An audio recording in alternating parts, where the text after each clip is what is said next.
ajili ya kila mmoja anayenisikia wakati huu. Kwa kukaribisha sana kipekee, naitwa Bishop Frank Busongo Andrea. Karibu sana mahali popote unaponisikia ndani na nje ya nchi, ili uweze kubarikiwa. Naamini liko jambo ambalo Mungu atakwenda kutenda. Basi naomba nifungue ibada yetu kwa maombi.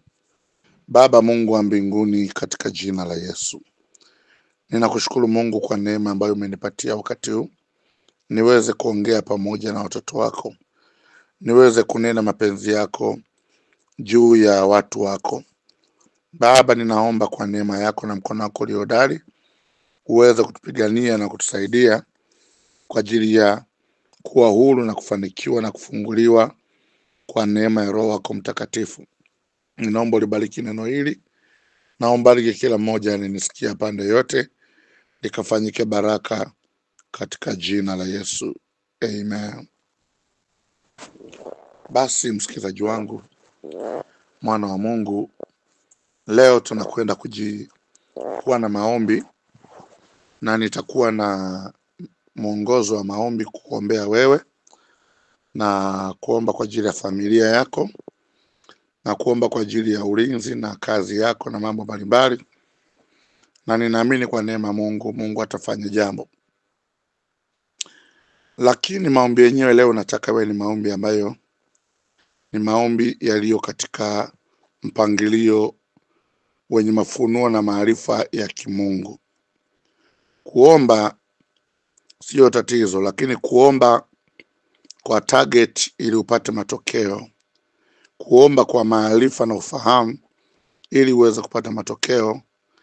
Watu wengi wamefundishwa namna ya kuomba, na kwa uzuri au kwa upana au kwa uchache, lakini watumishi wa Mungu wengi wazuri wamefundisha namna ya kuomba. Lakini na jambo moja nataka leo tujifunze zaidi, namna ya kuomba, lakini pia tunavyoendelea tunajifunza na namna ya kupokea katika yale ambayo tumeyaomba. Kwa hiyo kuwa pamoja nami katika somo ambalo tunakwenda kujifunza leo. Tunakwenda kuomba kwa namna gani? Leo tunaingia katika maombi ambayo nimeita somo langu maombi ya kuingia kwenye mahakama ya Mungu na kudai haki yako. Maombi ya kuingia katika mahakama ya Mungu na kudai haki. Biblia imeweka wazi kwa habari ya kupata haki kwenye mahakama ya Mungu. Ziko haki za msingi kwenye maisha ambayo ni haki za kila siku. Una haki ya kuwa hai, haki za kuishi, haki ya kuwa na afya njema, haki ya kuwa na uzima, haki ya kufanikiwa, haki ya kubarikiwa, haki ya kuwa na watoto, haki ya kuoa na kuolewa, haki ya kuishi maisha marefu, haki ya kutokuonewa na adui yoyote, haki ya kutajirika, haki ya kuwa na furaha, haki ya kuponywa. Zote hizi ni haki, na ziko nyingi na mamia na maelfu ya haki. Bwana Yesu alipokuja duniani amekuja kwa ajili ya kuturudishia zile haki zetu ambazo shetani alitunyang'anya, au ambazo baba yetu Adamu na Eva walizipoteza. Kabla Adamu na Eva wajala lile tunda, tulikuwa na haki ya kuishi maisha marefu bila kufa, haki ya maisha ya furaha na amani. Lakini hizi haki zilipotezwa, na Bwana Yesu alipokuja akachukua adhabu zetu, akachukua makosa yetu. Ukisoma Isaya 53 anasema, na kwa kupigwa kwake sisi tumepona. Sasa haki zinarudishwa kwetu kwa njia hiyo. Jambo la msingi ambalo natamani ulifahamu leo, kwanza, je, unatambua kuna mahakama ya Mungu? Mara nyingi watu hawatafakari hili neno wanaliongea. Iko mahakama mbinguni, iko mahakama ambayo ni mahakama ya Mungu. Ni mahakama ambayo Yesu ameisisitiza na Yesu ameagiza tuingie mara kwa mara kwenda kudai haki. Bwana Yesu ameagiza kila mtu anayemjua Mungu aingie kwenye hiyo mahakama kwa ajili ya kwenda kudai haki, kama ambavyo ziko mahakama za duniani hapa, mahakama ambazo zinasimama kutoa haki kwa njia za kibinadamu kwa kuzingatia sheria za nchi na katiba. Kwa hiyo pia iko mahakama ya kimbingu ambayo ni mahakama ya Mungu, mahakama ambayo Mungu mwenyewe ndiye hakimu. Biblia inaelezea kwenye mahakama hiyo Mungu mwenyewe ndiye hakimu, na kwenye mahakama hiyo pia Bwana Yesu anakuwa ni mwanasheria ambaye anatusimamia sisi katika kututetea pale ambapo mashtaka yanapelekwa mbele kwenye mahakama ile na adui shetani ili kutushtaki. Kuna madai ambayo shetani anayapeleka kwenye mahakama ya Mungu kwa sababu ya mambo ambayo unayatenda kila siku. Akienda kutafuta haki, apewe hiyo haki kwenye mahakama ya Mungu ya kukupatia adhabu wewe, kwa sababu Maandiko yanasema kila atendaye dhambi ni wa Ibilisi, kwa maana Ibilisi alitenda dhambi tangu mwanzo. Kwa hiyo unapotenda dhambi, Ibilisi anapata mlango wa kwenda kudai haki ya kwamba akabidhiwe wewe ili akutende atakavyo. Lakini pia unapozidi kumkosea Mungu, ziko haki ambazo zinasababisha mauti kutafute. Kwa hiyo kuzimu inatafuta haki kwenda kudai haki ya kukuua, maana Maandiko yanasema mshahara wa dhambi ni mauti. Kwa hiyo shetani anatumia mlango wa kwenda kudai haki, na mahakama hii ni mahakama ya Mungu, iko mbinguni. Hata Bwana Yesu alipokuwa anaongoza maombi aliagiza, aliwaambia watu, mnaposali mseme Baba yetu uliye mbinguni. Tunasali kwa Baba yetu aliye mbinguni katika jina la Yesu. Kupitia jina la Yesu tunamwomba Baba yetu aliye mbinguni. Lakini tunamwomba Baba yetu aliye mbinguni katika jina la Yesu. Kwa nini tunaomba au tunamuita Baba katika jina la Yesu? Kwamba Bwana Yesu ndiye mwakilishi wetu. Bwana Yesu ndiye mwanasheria anayesimama wakati tunakwenda kudai haki kwa Baba kupitia maombi. Yeye ndo anakuwa mwanasheria wetu, advocate wetu. Na naomba nikuambie jambo ambalo hujalielewa. Bwana Yesu amesisitiza sana kwamba lazima tuende kwenye mahakama ya Mungu mbinguni, kwa sababu mahakama za duniani hazina haki kwenye maisha yako kikamilifu, kiukamilifu.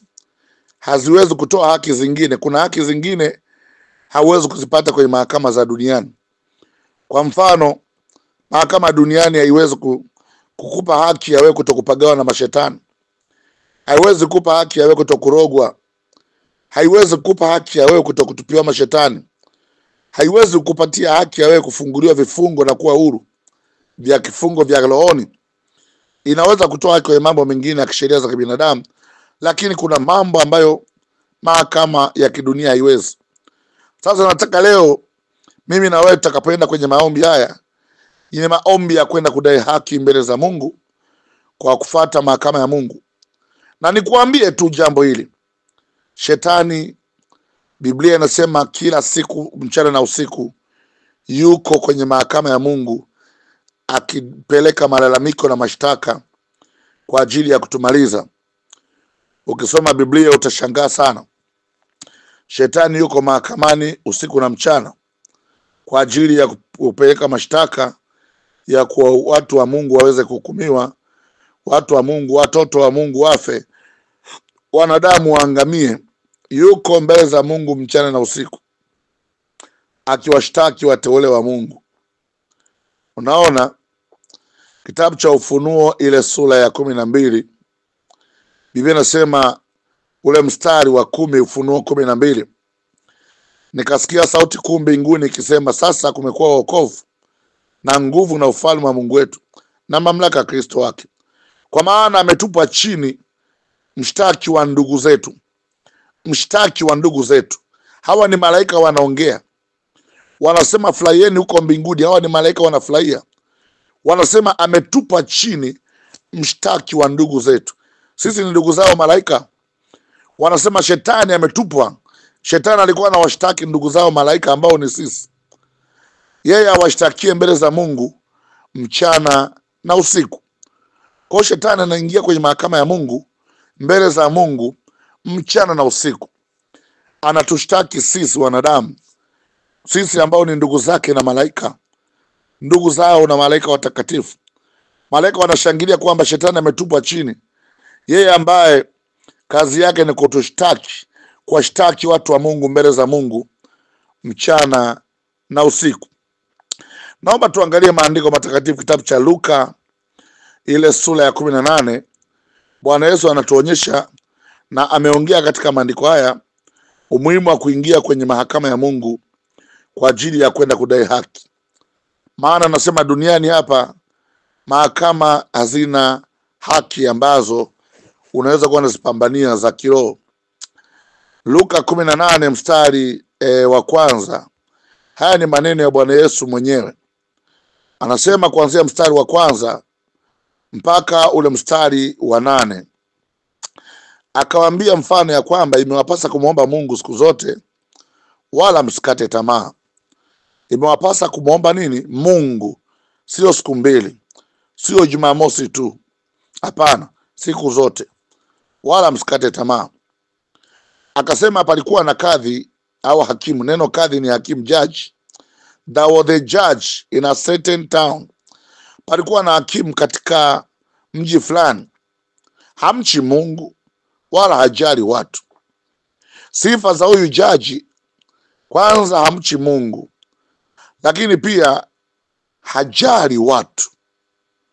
Hamchi Mungu manake hamwabudu Mungu, hampendi Mungu wala hamombi Mungu, hana hofu na Mungu, hamogopi Mungu, wala pia hajali watu. Ndiyo maana anaitwa kadhi dhalimu, kwa sababu mtu ambaye hana hofu ya Mungu anawezaje kuwa na hofu ya wanadamu? Yani kama hamogopi Mungu atakogopa nini wewe sasa? That's why akaitwa ni kadhi dhalimu, a corrupted judge. Ni kadhi dhalimu. Alikuwa katika mji fulani. Yesu anasema alikuwa katika mji huo, na katika mji huo palikuwa na mwanamke mjane aliyekuwa akimwendea akisema, nipatie haki na adui yangu. Na kwa muda alikataa, huyu hakimu alikataa. Kumbuka aliogopi Mungu, kwa hiyo alimwogopi wanadamu.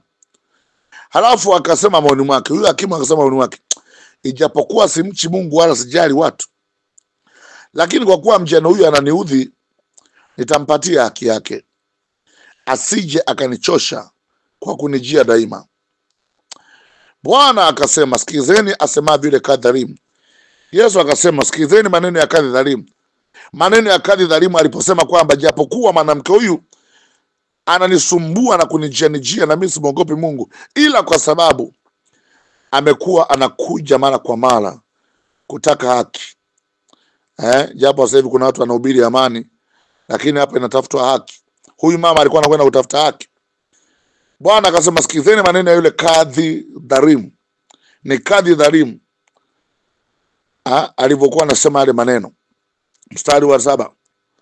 Yesu anasema, na Mungu je, hata wapatia haki wateule wake wanaomlilia mchana na usiku? Naye ni mvumilivu kwao. Mstari wa mwisho wa 8. Nawaambia atawapatia haki upesi. Atawapatia haki upesi wale wanaomlilia mchana na usiku, naye ni mvumilivu kwao, atawapatia haki upesi. Baba Mungu, ninaomba ili neno likafanyika baraka kwenye maisha yetu, katika jina la Yesu, amen. Watu wa Mungu, ninaomba leo niongee na watu wote. Hata kama unaweza kuwa na afya njema, lakini kuna eneo la maisha yako ambalo shetani anakunyima amani, anakunyima furaha, anakunyima raha, wakati una haki ya kuwa mzima na afya njema. Inawezekana sio mgonjwa, lakini umenyimwa haki ya kulala usingizi mzuri kama wengine. Inawezekana unalala usingizi kama wengine, lakini umenyimwa haki ya kuolewa. Inawezekana umenyimwa haki ya kuoa. Inawezekana umenyimwa haki ya kuzaa. Inawezekana umenyimwa haki ya kuwa na afya njema kama wengine, ambao ni haki kubwa sana, haki kubwa sana, haki kubwa sana, haki kubwa sana. Unaona? Kwa hiyo shetani anajua sisi tuna haki nyingi, tumehesabiwa haki bure kwa njia ya neema. Tena haki zenyewe tumepewa kwa neema, sio kwa sheria. Sasa haki zako ukiangalia utagundua kuna eneo ambalo huna haki. Haulali kwa furaha, unasumbuliwa na mashetani, mara ya kulishe vitu ndotoni, mara uote majini mahaba wanakuingilia, mara uone vitu vinatembea ovyo ovyo, mara mwingine ulali vizuri bila dawa, unabanwa kifua, mara unashangaa vitu vinacheza nyumbani kwako, dalili huna utulivu hata unapolala, unapoishi. Mwingine una matatizo kazini, yani wao hauna furaha, kila kazi unaipata ni makelele, watu wanakushambulia, watu wanakuzulia uongo, mambo yanakuwa mengi ya ajabu ya kukaribu katisha tamaa. Mwingine unajitahidi, huna tatizo kazini, una tatizo kwenye familia, huna tatizo hata kwenye ndoa, lakini unaumwa. Yani shetani amekushambulia eneo la afya, kwa sababu amejua ukiwa na afya wewe utakwenda mbali. Hayo yote unayoyapitia sio mpango wa Mungu. Yote hayo unayoyapitia ni kuonewa na Ibilisi. Maandiko yanasema walioonewa na waliosetwa na Ibilisi. Na tunapoonewa tumepewa mlango wa kutokea. Tumepewa namna ya kutoka ndani ya huo mtego. Tumepewa namna ya kutoka ndani ya mateso hayo. Yesu amesema tunatakiwa tuingie kwa kadhi mwenye haki. Kuna kadhi dhalimu, lakini kuna kadhi mwenye haki.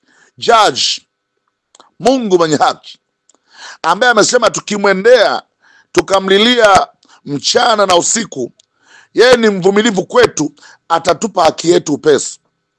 Je, kabla hujaingia kwa hakimu, unatambua haki zako? Je, unajua haki zako? Unajua una haki ya kuwa na afya? Unajua una haki ya kuwa na uzima? Unajua una haki ya kufanikiwa? Unajua una haki ya kuwa na amani? Je, unajua una haki ya kuwa mshindi? Unajua una haki ya kulala usingizi mnono mzuri ambao Bwana huwapa wapenzi wake? Unajua una haki ya kwenda unakokwenda ukafanya shughuli zako bila vizuizi na vikwazo? Una haki. Lakini hizi haki zimeondolewa. Ni lini mara ya mwisho ulilala vizuri ukatulia bila kuota maluelue, bila kuota unalishwa vitu, bila kuota majini mahaba, bila kuota unashambuliwa na wachawi, bila kuona maluelue ndani ya nyumba na mavitu takataka? Ni lini ambapo uliwahi kulala? Ni lini ambapo uliwahi kwenda kazini na usipate mashambulizi? Ni lini ambapo umeishi wiki nzima bila kuumwa? Hizo ni haki zako. Kuwa na afya ni haki, kuwa na amani ni haki. Lakini kwa sababu hujajua ni haki yako, hiyo haki yako yawe kuwa na amani na furaha, unaanza kwenda kuitafutia baa. Unafikiri ukilewa utakuwa na amani. Unafikiri ukienda hospitali basi utakuwa na afya ya kutosha. Kuna haki zako. Bwana Yesu alisema mtu hataishi kwa mkate tu, bali kwa kila neno litokalo kinywani mwa Bwana. Sasa ili ujue kwamba unatakiwa kwenda kwenye mahakama ya Mungu kudai haki, lazima usijue haki zako ni zipi. Lazima ujue haki zako ni nini. Usipojua haki zako huwezi kuzitafuta. Usipojua haki yako huwezi kuipambania. Usipojua haki zako huwezi kuzitafuta, utabaki vile vile. Utaanza kuishi yale ambayo shetani amekupangia. Utaanza kuishi yale ambayo shetani ameona ni sahihi kwako, na utaona kwamba ni haki yako. Magonjwa sio haki yako. Kwanza Yesu anasema yeye mwenyewe alichukua udhaifu wetu katika mwili wake, na kwa kupiga kwake tumepona. Yeye mwenyewe alichukua udhaifu wetu. Kwa hiyo magonjwa sio haki yetu. Umaskini sio haki yetu. Laana na vifungo sio haki. Nasema kufiwa na watoto, kubeba mimba na mimba zinatoka, watoto wanakufa, sio haki. Kuishi maisha ya hofu, huna uhakika wakaamka kesho, sio haki yako. Kuishi maisha ya kuona kila mahali unakataliwa, unachukiwa, hauna kibali, sio haki yako. Sio haki. Zijue haki zako, na leo zikupe nafasi ya wewe kuingia kwenye mahakama ya Mungu. Na bahati nzuri mahakama hii ni ya Mungu. Ni mahakama ambayo hakimu wake ni Mungu. Na hakimu wetu ambaye ni Mungu, yeye hapokei rushwa. Ni Mungu ambaye hapokei rushwa. Ni Mungu ambaye hana upendeleo. Ni Mungu ambaye analiangalia neno lake apate kulitimiza. Ni Mungu ambaye anajisimamia katika kanuni zake na sheria zake bila kuongozwa na wanadamu, bila kuangalia mioyo ya wanadamu inasemaje. Anaangalia neno lake, anaangalia haki zake. Yesu ametuweka wazi kwamba tuingie mbele za Mungu, tuingie kwa kadhi mwenye haki ambaye ni Mungu, kwa ajili ya kupata haki. Sasa je, badala ya kulalamika, badala ya kunung'unika, badala ya kukata tamaa, kuna mlango uko wazi. Mungu amesema ingieni kwenye mahakama yangu. Yeye anaitwa hakimu wa haki, anaitwa Mungu mwenye haki, mfalme wa amani, ni Mungu mwenye haki. Nataka tumwendee hakimu wa haki huyu kwa ajili ya kupokea haki zetu mbele za Mungu. Watu wengi wamekuwa wanaonewa hata na watu wenye nguvu, watu wenye deo, watu wenye utawala, wenye mamlaka, wenye silaha, wenye majeshi, wenye nguvu. Wanaweza kukuonea mnyonge kwa sababu wanajua haki wanatoa wao. Wakafikiri kwamba bosi wako anaweza kunyanyasa kwa sababu haki ya wewe kuwa kazini anatoa yeye. Anafikiri kwamba anaweza kunyanyasa mme wako kwa sababu anajua haki ya wewe kuwa mke anatoa yeye. Kuna wengine wanafikiri haki wanakupa wao, lakini wanasahau kuna mahakama ya Mungu ambayo yenyewe ndiyo mahakama kubwa kupita mahakama zote kuu za dunia. Na Mungu wake ni Mungu mwenye haki, Mungu wa amani. Leo nakushawishi mtu wa Mungu, nataka leo tuingie kwenye kuitafuta haki kwenye mahakama ya Mungu. Watu wengi wamepoteza mirathi, wamenyang'anywa mali za kurithi kibabe kabisa, wamenyang'anywa pesa zao kibabe kabisa, wamezulumiwa mali zao kibabe. Mtu anakuzulumu pesa hivi hivi, alichukua kabisa kwa amani. Sasa hivi anakuambia unitishi, nenda kokote, kila mahali mimi na nguvu, kila mahali najulikana. Mwingine amechukua ardhi yako, anasema nenda kokote, unifanyi lolote, unifanyi lolote. Anafikiri amemaliza mahakama. Iko mahakama ya mwisho, inaitwa mahakama ya Mungu. Hii mahakama ya Mungu inafanya kazi sasa hivi ninavyoongea na wewe, na inafanya kazi siku zote, na mpaka siku ya mwisho bado itafanya kazi kuhukumu roho. Bado hii mahakama inafanya kazi. Sijui kama unaelewa. Mungu anasema atahukumu walio hai na waliokufa. Atahukumu. Kuna kitabu kinaitwa kitabu cha hukumu, kuna kitabu kinaitwa kitabu cha matendo. Hivi vyote ni vitabu viko kwenye mahakama ya Mungu mbinguni, na hii mahakama inafanya kazi sasa hivi. Na Yesu amesema imetupasa kumwomba Mungu siku zote, wala tusikate tamaa. Very unfortunate, bahati mbaya zaidi, watu wengi hawajui kama hii mahakama inafanya kazi hata muda huu. Wanafikiri itafanya kazi siku ya mwisho tu. Wanafikiri hii mahakama hata itafanya kazi siku ya mwisho tu. La hasha, hii mahakama inafanya kazi hata wakati huu, inafanya kazi muda wote. Na Yesu amesema tuingie kwenye mahakama hii usiku na mchana. Shetani anaingia kwenye mahakama hii usiku na mchana kwa ajili ya kwenda kudai haki ya kukuangamiza wewe. Usifikiri kila anayeangamia wakati mwingine ni bahati mbaya. Kuna wakati mwingine mtu anavyoangamia ni shetani amepewa haki ya kummaliza. Unaona, amepewa haki ya kummaliza. Na Mungu anataka na sisi tuingie kwenye mahakama yake. Kitabu cha Isaya 43, sikiliza maneno haya na ule mstari wa 26. Isaya 43 mstari wa 26 nasema, unikumbushe na tuhojiane, eleza mambo yako upate kupewa haki yako. Unikumbushe. Neno unikumbushe halimaanishi Mungu kuna vitu anasahau. Hapana. Mungu anataka kuona wewe unajua haki zako kwa kiasi gani. Anataka wewe unajua haki zako kwa kiwango gani. Anasema unikumbushe na tuhojiane. Maana yake anza kueleza zile haki zako unazozijua. Zielezee mbele zake. Halafu zihoji. Demand them to God.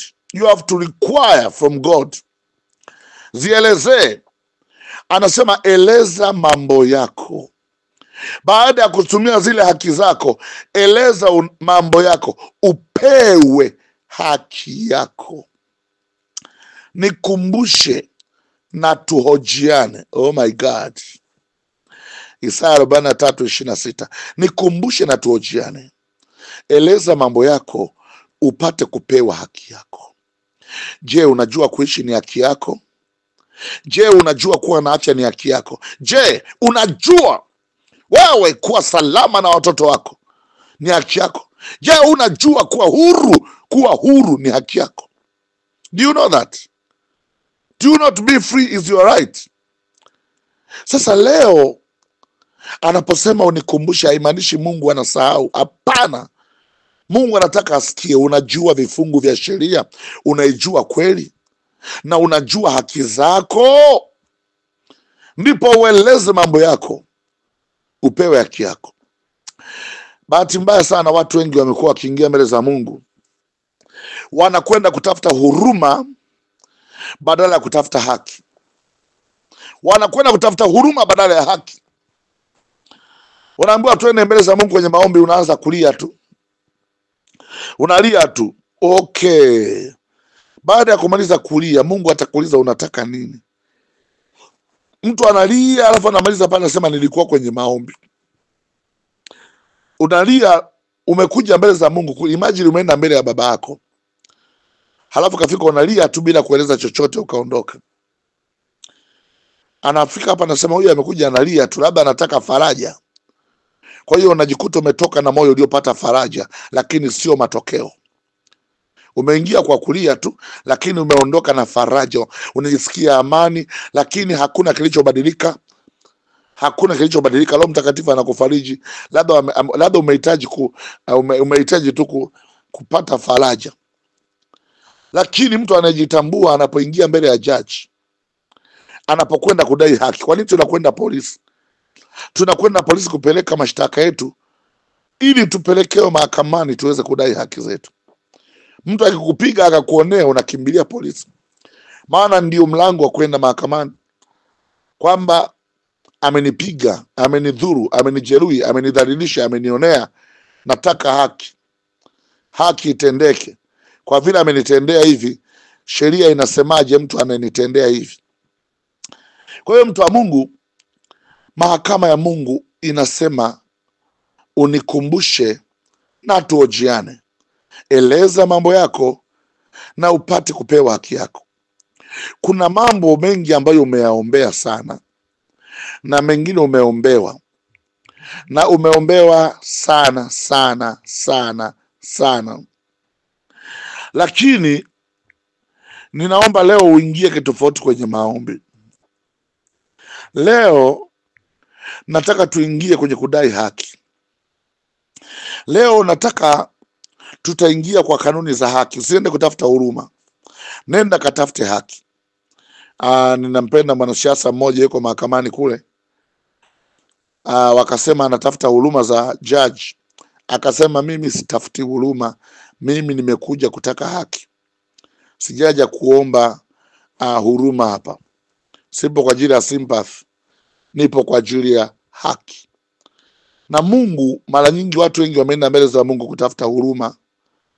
Mungu ni rehemu, Mungu nihurumie. Sawa, ukitoka pale umepata huruma, umepata faraja, lakini hujapewa haki. Kwa sababu Mungu anaongozwa na kanuni zake. Ili upewe haki yako inabidi uingie kwenye mahakama, umkumbushe, mhojiane, upewe afya yako. Umkumbushe, mhojiane, upewe haki yako. Sasa leo tunaingia kudai haki. Na naomba nikwambie, kuna hati za mashtaka. Kuna mashtaka kwenye ulimwengu wa roho yamepelekwa kwenye mahakama ya Mungu kukushtaki wewe. Kuna mashtaka yako mbele za Mungu, na mengine mengi shetani aliyapeleka. Naomba nikwambie, Biblia inasema shetani alipotupa duniani, malaika wanasema huyu alikuwa anakuja kuwashtaki watu wa Mungu mbele za Mungu mchana na usiku. Shetani alikuwa mahakama ya mbinguni kila siku kwenda kupeleka mashtaka, kutushtaki sisi. Bwana Yesu alipokuja duniani akafa kwa ajili ya dhambi zetu. Hey my God. Alipokufa kwa ajili ya dhambi zetu, aliposulubishwa msalabani, akaichana ile hati ya mashtaka ambayo shetani alikuwa ameweka kwenye meza ya Mungu, kwenye mahakama. Ndio hati ya mashtaka ikaondolewa. Hati ya mashtaka ya kukuhukumu wewe iliondolewa, kwa sababu Yesu alichukua dhambi zetu. Yesu alisulubiwa kwa makosa yetu. Tayari Yesu alichukua nafasi yetu, alichukua adhabu ya kifo kwa ajili yako na mimi. Alichukua adhabu ya kifo kwa ajili ya watoto wako, kwa ajili ya afya yako, kwa ajili ya mambo yetu yote. Alibeba adhabu, alibeba adhabu. Palikuwa na mashtaka, palikuwa na mashtaka kwenye mahakama ya Mungu kwa ajili ya kuangamia kwetu. Baba yetu Adamu alitenda dhambi. Kwa hiyo maandiko yanasema wote wametenda dhambi na kupungukiwa na utukufu wa Mungu. Makosa aliyokosea baba yetu Adamu yalitakiwa tufe sisi wote. Mashtaka alishapelekwa kwenye mahakama ya Mungu, alishapelekwa, yalikwisha pelekwa na Shetani. Bwana Yesu akaamua kuja kuchukua nafasi kwamba hayo mashtaka ashtakiwe yeye, ahukumiwe yeye, asulubishwe yeye, afe yeye kwa ajili yetu sisi, afe yeye kwa ajili yako na mimi, asulubiwe. Akachukua nafasi yetu, nafasi yetu ya kufa sisi, nafasi yetu ya kuwa wagonjwa, nafasi yetu ya kuangamia, nafasi yetu ya kuteseka, akaichukua yeye, na kwa kupigwa kwake sisi tukapona. Je, unajua thamani ya wokovu wako?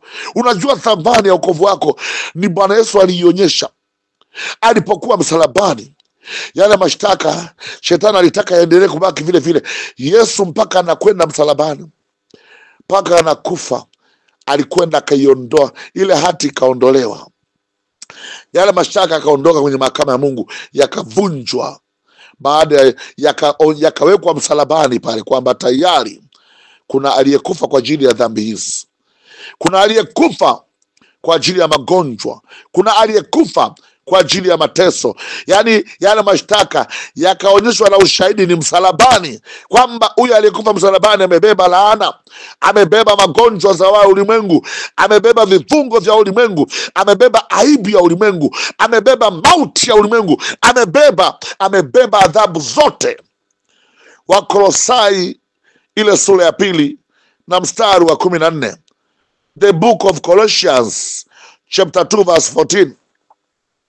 Wakolosai 2:14 anasema, akiisha kuifuta ile hati iliyoandikwa ya kutushtaki kwa hukumu zake, iliyokuwa na uadui kwetu, akaiondoa isiwepo tena, akaigongomea msalabani. Yesu alifuta, ikabebwa, ikaenda ikapigwa pale kwenye msalaba, mpam, kwamba uliotaka wafe amekufa huyu kwa niaba yao, uliotaka wewe wagonjwa amebeba magonjwa huyu kwa niaba yao, uliotaka walaniwe, imeandikwa amelaniwa aliyeangikwa juu ya msalaba, ili kupitia huyu baraka za Ibrahimu ziwafikie mataifa. Uliotaka wapotee, huyu ameamua kupotea kwa niaba yao. Ile hati kagongomelewa msalabani. Msalaba ndio ushahidi wa haki yetu, na ile damu iliyomwagika, ile damu aliyomwaga Yesu ni ushahidi wa haki, kwamba angalia, damu imemwagika, kuna mtu amekufa. Hii damu iliyomwagika msalabani ni ushahidi wa kuna aliyekufa kwa ajili yako na mimi. Unatakiwa kujua, je, wewe unajua una haki ya kuwa na afya? Je, unajua una haki ya kushinda? Ndio maana kila walipojitokeza mashetani, kila walipojitokeza majini, Yohana anasema tuliwashinda kwa damu ya mwanakondoo. Kwa nini tuliwashinda? Ile damu ni ushahidi kwamba hauna mamlaka tena shetani ya kumwonea mtu huyu, kwa sababu kuna aliyechinjwa kwa niaba yake. Adhabu alitakiwa kuipata huyu mama, ameshaipata Yesu. Ndio maana Ufunuo 12 na ule mstari wa 11 ikaendelea ikasema, nao wakamshinda kwa damu ya mwana kondoo na kwa neno la ushuhuda wao, ambao hawakupenda maisha yao hata kufa. Anasema tumemshinda kwa damu ya mwanakondoo. Kwa nini damu ya mwanakondoo? Kuna mwanakondoo amechinjwa tayari. Kwa hiyo unapoiona damu ya Yesu ni ushahidi kwamba kuna mwanakondoo amechinjwa. Kwa nini amechinjwa? Oh my God. Kwa nini amechinjwa? Kwa nini mwanakondoo amechinjwa? Kwa sababu ya dhambi zako, makosa yako, ili mimi na wewe tupone, ili mimi na wewe tuwe na uzima, ili mimi na wewe tuwe na afya njema, ili mimi na wewe tuwe na amani, ili mimi na wewe tuwe na furaha. Mtu wa Mungu, hebu haya maneno ninaomba uyabebe katika moyo wako.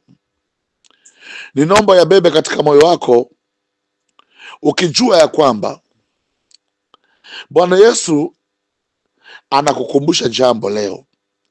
Hauna sababu ya kuendelea kuwa mgonjwa. Leo unatakiwa kudai haki.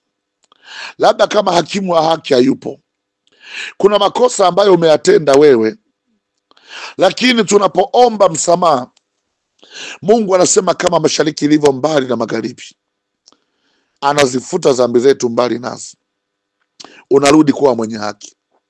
Kuna makosa litendwa na wazazi wako, tumeomba rehema na msamaha kwa ajili ya wazazi wako. Mungu anapotusamehe na familia zetu, tayari Bwana Yesu anasimama kwenye mahakama ya Mungu kama advocate wetu kututetea. Yesu alipomwaga damu, ile damu aliyoimwagwa msalabani mwake, ile damu aliyoimwaga msalabani mwake ilikuwa ni damu kwa ajili ya sisi. Ukisoma kitabu cha Isaya 53, wakati Yesu anakwenda kusulubishwa kwa ajili ya makosa yetu, maandiko yanasema ule mstari wa 3 mpaka wa 8, jinsi ambavyo Yesu alikuwa anakwenda kufa kwa ajili ya adhabu yetu. Ile hukumu ambayo tulikuwa tupate anapewa yeye, na wala hakuikataa. Alikuwa mpole mpaka adhabu zote za ulimwengu za watu wote azibebe yeye. Isaya 53 mstari wa 3, alidharauliwa na ukataliwa na watu. Unaona ile adhabu ya kudharauliwa na ukataliwa alibeba na yenyewe. Watu wananidharau, watu wananikataa. No, Yesu alibeba kukataliwa na kudharauliwa ili mimi na wewe tukubalike na kuheshimika. Ni mtu wa huzuni nyingi, unaona, mpaka huzuni alichukua nazo. Kwa nini alibeba mpaka na huzuni? Hii sio tu na furaha. Ni mtu ajuaye sikitiko, mpaka masikitiko pia alikuwa nayo. Na ni kama mtu ambaye watu mficha nyuso zao, yani ni mtu ambaye watu wataki kumuona. Alidharauliwa wala hakuhesabiwa kwa kitu. Unaweza kuimagine kwamba unapita mbele za watu, wanakuona kama takataka, watu wanakuona kama nyani, kama tumbili, hauna maana mbele za watu. Haya yote Yesu aliyachukua: kudharauliwa, kukataliwa, kuchukiwa. Ni mtu ambaye watu wakimwona wanamficha nyuso zao, hawataki kumuona, wanamwona kama takataka. Mambo ya kudharauliwa, kukataliwa, kuchukiwa, kuwa mtu mwenye huzuni, yote aliyachukua. Tena Biblia inasema mstari wa 4, hakika ameyachukua masikitiko yetu. Hakika. Ndio anasema ni mtu ajuaye sikitiko, maana yake alichukua masikitiko yetu, masikitiko yetu. Whatever has been troubling you, alichukua masikitiko yetu. Kila ambacho kinakusikitisha, alishakichukua. Alishakichukua. Amejitwika huzuni. Kumbuka tumesoma kule juu, ni mtu wa huzuni nyingi. Hizo ni huzuni za nani? Za kwangu na wewe. Huhitaji kuwa mtu mwenye huzuni tena. Alichukua, alijitwika huzuni zetu. Anasema lakini tulimdhania kama ni mtu amepigwa, tulifikiri ni mtu amepigwa na Mungu na kuteswa, bali alijeruhiwa kwa makosa yetu. Kwa makosa yetu. Sikiza, kwa makosa yetu, kwa makosa yako, kwa makosa yangu. So shetani hana ground ya kuplay kwamba wewe umekosea, lazima nikujeruhi. No. Kuna aliyejeruhiwa kwa makosa yangu na kuonesha haki zako. alijeruhiwa kwa makosa yetu, alichubuliwa kwa maovu yetu. Babangu mzazi alikuwa anaumwa sana, alikuwa kwenye koma. Nikamwombea, nikamwambia Mungu, baadaye nikamwombea. Alipotoka kule nikamfundisha hii habari kwamba unapokuwa kwenye situation hiyo ya udhaifu, kuna mwingine aliwahi kuchukua hiyo nafasi yako ili wewe uwe mzima leo. Kuna aliyejeruhiwa kwa makosa yetu, kuna aliyechubuliwa kwa maovu yetu. Not only that, Biblia inasema hata adhabu ya amani yetu ilikuwa juu yake. Asante Bwana Yesu, asante mfalme wa uzima, asante Bwana Yesu. Adhabu ya amani yetu, yaani ili wewe uwe na amani, kuna adhabu litakiwa upewe, kwa sababu ulikuwa na makosa ulitenda kupitia baba Adamu. Kuna makosa ulitenda au walitenda wazazi wako, ili wewe uwe na amani kuna adhabu. Sasa akabidi achukue adhabu ya amani yetu, adhabu ya amani yetu. Adhabu, alipewa adhabu ili uwe na amani kwenye ndoa, kwenye afya, kwenye kazi, uwe na amani mtaani, uwe na amani ya moyo, uwe na amani kwenye biashara. Kuna mtu amepewa adhabu. Imagine kwenye ulimwengu wa roho kuna adhabu inalilia uwe na amani, kuna adhabu inalia awe na amani, awe na amani, awe na amani, kuna adhabu ipo. Majibu ya kila jambo linalokutisha kusumbua lina majibu yake kwenye ulimwengu wa roho, inakusubiri wewe uingie mahakamani. Amani inakusubiri kwa sababu kuna adhabu ilishachukuliwa na Bwana Yesu. Adhabu ya amani yetu ilikuwa juu yake, na kwa kupigwa kwake sisi tumepona.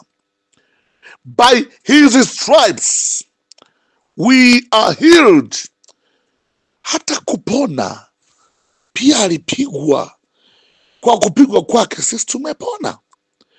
Sijajua kwa kiwango gani unalithamini hili neno. Sijajua kwa kiwango gani unathamini wokovu wako. Sijajua kwa kiwango gani unaliamini hili neno la Mungu, kwamba hata kupona kuna majeraha alipigwa. Ndio maana unaiona damu ile, kuna damu unaiona pale. Ile damu iliyomwagika ni dalili kwamba alipigwa, kwamba tupone. Alipigwa kwa magonjwa yote. Naomba rudisha imani yako leo. Hautakufa, hautakufa. Uliye mgonjwa utaishi. Rudisha moyo wako, hautakufa, utaishi. Utasimulia matendo makuu ya Bwana.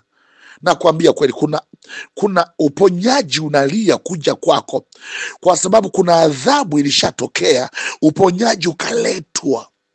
Kwa kupigwa kwake sisi tumepona. Uponyaji upo kwenye mahakama. Mungu upo. Ule uponyaji unatutaka tuingie kwenye mahakama ya Mungu kudai haki. Uponyaji unatakiwa tuingie kudai amani, inatakiwa tuingie kuidai kwenye mahakama ya Mungu.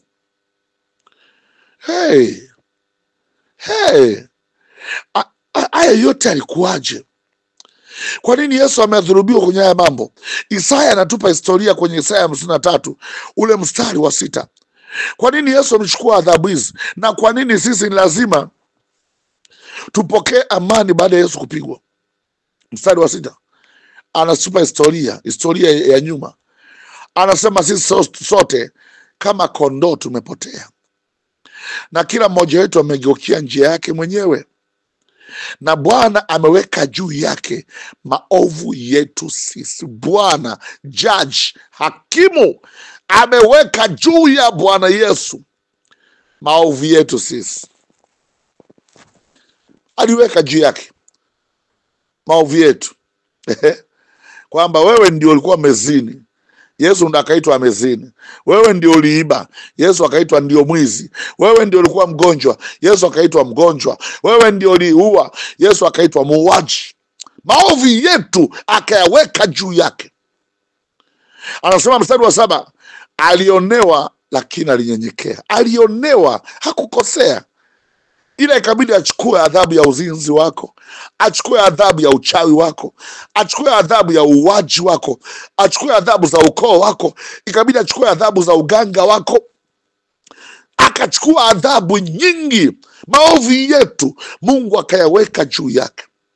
Adhabu zote ambazo ungestahili wewe, Mungu akaziweka juu yake. Yesu alionewa kukosea, hakuwahi kutenda dhambi wala kujua dhambi. Alikuwa mwenye dhambi kwa kubeba dhambi zetu, kwa kubeba dhambi zangu. Alipozibeba za kwangu, za kwako, za ulimwengu, alionewa. Hakuwahi kukosea yeye.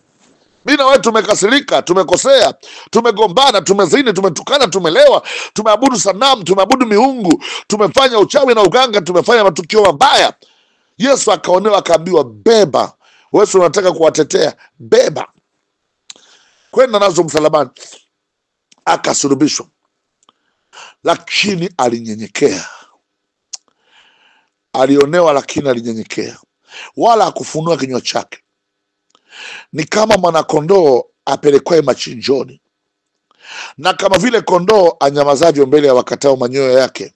Naam, hakufunua kinywa chake. Alijua, alikuwa na upendo wa dhati, kwamba sitaki kujitetea, kwa nini mnanionea? Sitaki kujitetea, kwa nini mnanisulubisha?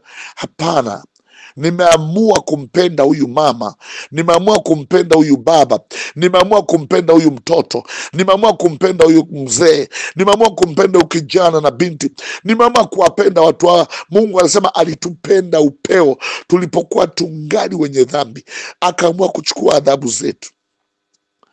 Maandiko anasema mstari wa 8, kwa kuonewa na kuhukumiwa aliondolewa, na maisha yake ni nani atakayasimulia? Maana amekataliwa mbali na nchi ya walio hai, alipigwa kwa sababu ya makosa ya watu wengi. Huyu ni Bwana Yesu. Alipigwa kwa sababu ya makosa ya watu wengi, wakamfanyia kaburi pamoja na wabaya na pamoja na matajiri katika kufa kwake, ingawa hakutenda jeuri wala hapakuwa na hila kinywani mwake. Lakini Bwana aliridhika kumchubua, yani hakimu. Mungu alisema inamfaa hiyo adhabu, amemhuzunisha. Utakapofanya nafsi yake kuwa dhabihu kwa dhambi, ataona uzao wake, ataishi siku nyingi, na mapenzi ya Bwana yatafanyikiwa mikononi mwake. Kwa hiyo tumeona habari ya Bwana Yesu. Alionewa, lakini alinyamaza. Kwa nini? Alijua shetani alikuwa amelenga kutumaliza sisi. Kulikuwa na faili la mashtaka lilikuwa kwenye mahakama ya Mungu, ambalo Yesu ilibidi achukue nafasi ili lile faili lifutwe, liondolewe. Adhabu ya amani yetu ilikuwa juu yake, na kwa kupigwa kwake sisi tumepona. Unaona? Kwa hiyo mtu wa Mungu, haki iko kwenye mahakama ya Mungu. Haki yetu ipo kwenye mahakama ya Mungu, ipo kabisa. Lakini je, unaipataje? Je, unaipata kwa kulalamika? Je, unaipata kwa kukaa nyumbani? Je, unaipata kwa kutulia? Lazima uende kwenye mahakama ya Mungu. Naomba nikwambie, Yesu alipigwa. Hata uliye mgonjwa, Yesu alipigwa kwa ajili ya magonjwa. Mathayo sura ya 8 na mstari wa 17. Matthew chapter 8 verse 17. Matthew 8:17. Mathayo 8:17. Ili litimie lile neno lililonenwa na nabii Isaya akisema, mwenyewe aliutwaa udhaifu wetu na kuyachukua magonjwa yetu mwenyewe. Sasa kwa nini magonjwa? Kwa nini magonjwa yanaendelea kuwa na nguvu kwenye mwili? Magonjwa mengine ya kichawi, mengine ya laana. Haya yote hayapasi kuwa katika maisha yako, kwa sababu Bwana Yesu alichukua hayo magonjwa. Hiyo haki ipo kwenye mahakama ya Mungu. Laana Yesu alichukua. Kama kuna laana kwenye ukoo, kuna laana kwenye familia, alishughulikia. Wagalatia 3 mstari wa 13. Wagalatia 3:13. Kristo alitukomboa katika laana ya torati, kwa kuwa alifanywa laana kwa ajili yetu. Alifanywa laana kwa ajili yetu. Maana imeandikwa, amelaniwa kila mtu aangikwaye juu ya mti. Alifanywa laana for our sake. Alifanywa laana, was cast for our sake. My dear brother and sister, Yesu alifanywa laana. Kwa hiyo usiseme hizi ni laana za familia, nimekubaliana nazo, ni magonjwa ya familia, ni vifungo vya familia, ni mauti ya familia, ni sukari ya kifamilia, ni presha ya kifamilia, ni laana. Leo tunasema kwenye mahakama ya Mungu, tunaenda tunamwambia Baba, mimi sina haki ya kuendelea kuwa kwenye laana. Kuna aliyefanywa laana kwa ajili yangu, Bwana Yesu, ambaye yuko kwenye mahakama hapa.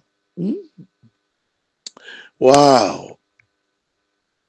Watu wa Mungu, watu wa Mungu, Biblia inasema Bwana Yesu yuko mbele za Mungu, ambaye anatuombea.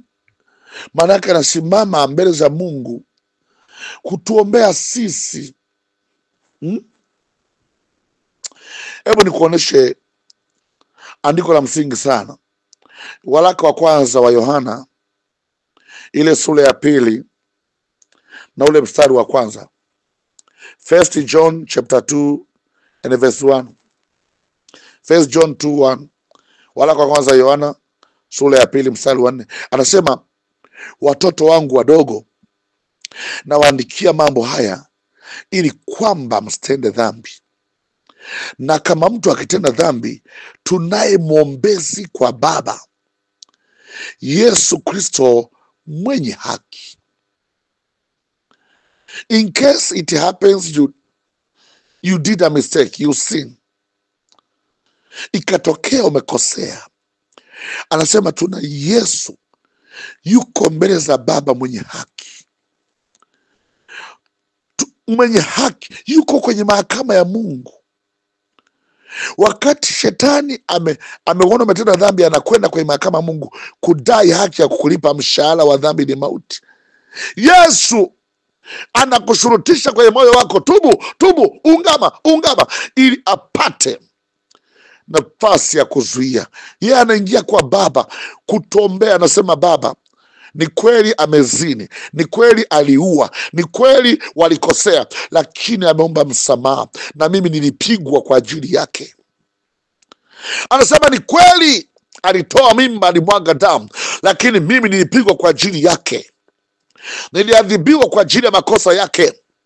Apewe mtoto, apewe kibali. Anasimama anasema, ni kweli alitenda dhambi, ni kweli alikosea, lakini ametubu. Kwa maana neno linasema, nirudieni nami nitawarudia ninyi. Unapomrudia Yesu, unapomrudia Mungu, dhambi zako zinasamehewa na zinaanza kuja siku za kuburudishwa. Haleluya, haleluya, haleluya, haleluya. Watu wa Mungu, mahakama Mungu inasubiri ukadai haki, inasubiri ukadai haki, inasubiri ukadai haki. Yesu alipigwa ili mimi na wewe tupate kupona. Sasa leo tunahitaji kurudi kwenye nyakati za kurudi kwenye haki zetu. Kama kweli kuna damu ya Yesu unaitambua ipo, hiyo damu imetoka kwenye nini? Imetoka kwa Yesu. Kwa nini imetoka kwake? Tumeambiwa alichubuliwa kwa ajili ya makosa. Kama leo hutaki kuwa na huzuni, alichukua huzuni. Hutaki kuwa na laana, alifanyika laana. Sasa hizi haki zetu. Kwa nini una laana? Kwa nini magonjwa? Kwa nini huzuni? Kwa nini vifungo? Kwa nini unaonewa na mashetani? Kwa nini? Hujui haki zako. Kwa sababu hujui haki, hujaingia kwenye mahakama kudai haki, hujaingia kudai haki. Yeah. Tunakwenda leo kudai haki mbele za Mungu. Anasema kitabu cha Zaburi sura ya 50 mstari wa 15, ukaniite siku ya mateso, nitakuokoa na wewe utanitukuza. Kaniite siku ya mateso, nitakuokoa. Siku ya mateso ndio kama wakati unateseka, kuna mambo yanakutesa. Anasema tukamuite siku ya mateso. Tunaingia kwenye mahakama yake. Kumuita ni kupanda kwenye heavenly court, in a divinely heavenly court, kwenye mahakama ya kiungu ya mbingu. Tunakwenda kumuita. Anasema uniite siku ya taabu, siku ya mateso, nitakuokoa. Anasema kitabu cha Yeremia 3:3, Jeremiah 33:3, Yeremia 33 mstari wa 3. Mnaelewa sana. Anasema niite nami nitakuitikia, nitakuonesha mambo makubwa na magumu usiyoyajua. Unaona? Anasema tumuite. Twende kwenye mahakama tukalalamike. Nitakupa mifano ya watu ambao waliingia kwenye mahakama ya Mungu kudai haki. Na walipoingia, pamoja na kwamba kweli muda wa kuangamia ulifika, lakini walipoingia kwenye mahakama mambo yalibadilika. Mtu mmoja ni mfalme Hezekia, akaletewa habari na nabii Isaya kwamba tengeneza mambo ya nyumba yako, kwa maana utakufa, hautapona. Hezekia aligeukia ukutani. Aliingia mahakamani. Wewe uliona amegeukia ukutani, lakini aliingia kwenye mahakama ya Mungu. He went in a heavenly court. Angalia maneno aliyosema mbele ya mahakama ya Mungu kwamba Bwana unaniua. Angalia nilivyoenda kwa ukamilifu mbele zako. Angalia Mungu, nimevunja miungu, nimeondoa midagoni, nimeondoa mibahari katika nchi yako. Aliingia kudai haki ya kuishi. Na alipoingia kudai haki yake kuishi, maana anasema akaongezewa miaka mingine 15. Hili jambo ni la msingi sana. Leo ubadilike. Nataka yale maombi tia kuomba utupe leo mkate wetu wa kila siku. Leo nataka u advance. You have to advance in your prayers. You have to grow in your prayer. Lazima usogee hatua nyingine. Tunataka tuingie kwenye mahakama. Nataka nikuoneshe baadhi ya watu waliingia kwenye mahakama na namna tunavyoingia kwenye mahakama. Na ninatenga vipengele vya maombi. Nitakuwa na mfululizo wa maombi ya siku 3, kwamba nitaanza na maombi yanayohusu afya. Nitakuwa na maombi yanayohusu kutokuonewa na wachawi na mashetani. Nitakuwa na kundi la maombi kudai haki maeneo mbalimbali. Haki ya mambo ya vita vya kiroho, haki ya mambo ya vita vya kimwili. Naomba endelea kuwa pamoja nami, kwa sababu nataka tuingie kwenye mahakama ya Mungu. Hizi haki zipo. Mungu ni hakimu wa haki. Unaelewa vizuri? Mungu ni mwenye haki. Anataka kutupa haki. Haya ya pashe karabashetepa posa karama. Mungu wakati anataka kuangamiza dunia alimwambia Nuhu, wewe nimekuona ni mwenye haki, hauwezi kuangamia na watu hawa. Una haki. Ukiwa na haki zako, Mungu aruhusu uingie kwenye catastrophe au kwenye condemnation yote. Kitabu cha Mwanzo 7 mstari wa kwanza. Mwanzo 7 mstari wa kwanza. Bwana akamwambia Nuhu, ingia wewe na jamaa yako yote katika safina, kwa maana nimekuona wewe mwenye haki mbele zangu katika kizazi hiki. Yaani mmoja tu ameonekana na haki, anaambiwa na jamaa zake na familia yake inapona kwa sababu yake tu Nuhu. Wewe umejitambua una haki. Sio mwenye haki kwa kutenda, wewe ni mwenye haki kwa kuhesabiwa haki bure kwa njia ya neema. Mungu mwenye hakimu aliona huyu ana haki, acha nimwokoe na kizazi chake chote. Na bahati mbaya familia yake ikakataa kuokoka, wakaokoka watoto wake tu. Naomba fuatana na mimi katika sehemu ya pili ya somo letu la maombi ya kuingia katika mahakama ya Mungu na kudai haki. Na kipengele kinachofuata ni maombi. Nitaelezea kwa ufupi na kisha tutaingia katika maombi ya kuingia kudai haki. Nitakupa mwongozo na maeneo gani unataka tudai haki, na nitaomba uandike unataka tudai haki kwenye maombi kwa maeneo gani. Naitwa Bishop Frank Busongo Andrea. Fuatana na mimi kwa jina Yesu, sehemu ya pili. Amen.